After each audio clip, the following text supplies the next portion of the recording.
Hello, today I am going to talk about meditation, so watch and listen. I have not chosen to speak at this location on accident. This was on purpose, because over my left shoulder is Holy Isle. Holy Isle is a Buddhist retreat, so there are Buddhist monks that live permanently on this island. And it is actually a very welcoming place, and I have actually been over there a few years ago now, and what I remember was just how clean it was, and that we were told when we went over that they respected every form of life there equally, so even flies, they will not touch flies, for example. The monks on the island are completely self-sufficient, so all of their electricity comes from solar panels, which take the sunlight and turn that into electricity to heat water. And they grow their own food as well. They only eat vegan food, so they do not touch any animal products. And in fact, on the island itself, there is a cafe, and it serves vegan food. I am not a vegan, but when I was over there, I actually quite enjoyed the food. So it was an interesting experience because, as I said, I'm not a vegan. On the island itself, on the south side, there's a lighthouse, as you can see, and on the other side of the island, there are cottages which have been converted into accommodation for visitors. So you can actually go to the island for a retreat, a set period of time, and learn about different meditation processes. So it's been a few years since I went to the island, and at that point I was maybe a little bit small to understand, a little bit young to appreciate what meditation offers, but in more recent times I've done a little bit of reading myself and maybe a little bit of experimentation about different meditation techniques. So one type of meditation which I have tried, which I thought was really interesting, was to focus on one little thing. So the most common one is a little Buddha. So people get a little Buddha and they focus on this little Buddha. And the whole idea is mindfulness. So you are aware of thoughts kind of appearing, coming into your head, and you're meant to stay focused on this object, this Buddha, and sort of try not lose yourself, try and be aware in the moment. One thing that I noticed when I first tried this was just how difficult it actually was to focus on one thing for even 10 seconds. This is said to be normal when you start. Even monks, when they begin, struggle at first because it is not something that you do in normal life, but with practice, as with many things, you do get better and better and more aware of your sort of thought patterns and how to stay focused.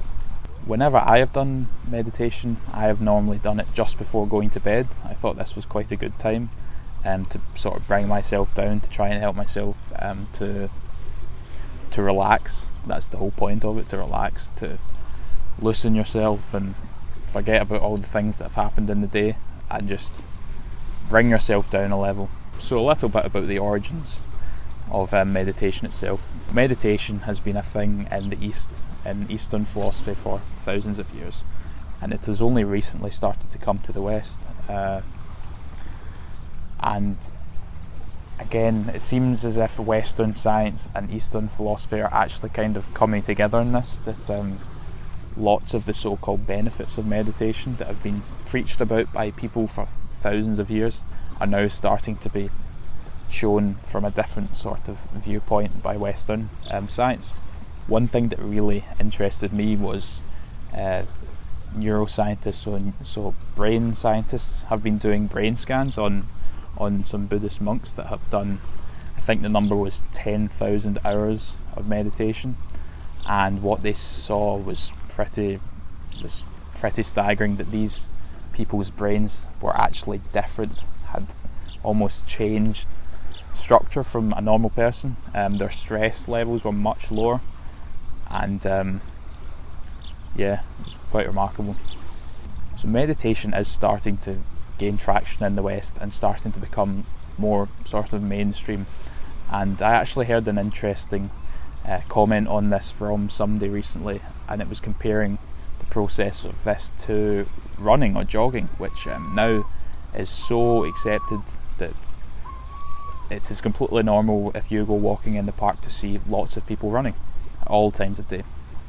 And this was not always the case. I've heard that 40, 50 years ago, so 1970s, round about then, running was not common. People didn't go running just for the sake of running. People played sports, but to see somebody running was not sort of normal, not expected. Running now is something that almost everybody has done at some point in their life. Maybe not religiously, but most people have tried it. And perhaps in the future, near future, meditation will be along the same lines, in that at least everyone will try it. It's probably not for everybody, but for example, I've tried it a little bit, and it's something which I would like to do going forward. And perhaps in the near future, it will be a widely accepted thing to do in the West, as the science sort of catches up with what people in the East have been saying for thousands of years. One thing I would emphasise though is that these brain scans have been done on Buddhist monks who've been meditating for consistently for a long time, for most of their life in lots of cases. And the number which seems to be quoted as 10,000 hours, which I've heard before is as the number which it takes to master any skill. So for sports, for music, for writing, 10,000 hours of practice seems to be a number which is thrown around often for sort of becoming an expert in something. So it's not going to happen overnight, but from my little experience, I have noticed when I do meditate, my sort of baseline stress does kind of come down, and I tend to sleep better. The only thing is that as stress goes up, as life kind of gets in the way, it's much more difficult to set that time aside. But it's at least another option. So when you're feeling particularly bad, if you can motivate yourself to do it, it's a really good thing to do. I think that's all I've got to talk about meditation. I hope you've enjoyed this video, and I will see you in the next one. Alright, thank you, bye.